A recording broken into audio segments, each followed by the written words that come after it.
Today, let me quickly show you how to reconcile accounts inside of YNAB. If you've not reconciled any of your accounts that you've added into your YNAB account, make sure you follow along to quickly reconcile them. Now, in order to reconcile your accounts, make sure you head over to the account section and then select the account that you're trying to reconcile. Inside of this, you're going to see all of your transactions that are made through your accounts. To reconcile, on the right hand side of your transaction, you're going to see this small icon which says C.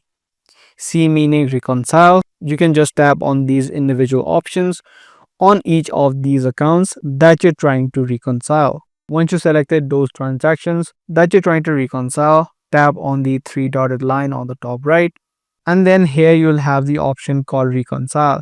You can just tap on the reconcile button and it's going to show you the available balance that you have on your account. Confirm that amount through the closing balance on your account, and then if you tap on OK, the entire account and the transactions that you selected will be immediately reconciled. So that's all it takes in reconciling accounts inside of YNAB. Be sure to give this video a thumbs up and also make sure to subscribe to this channel for more future videos just like this.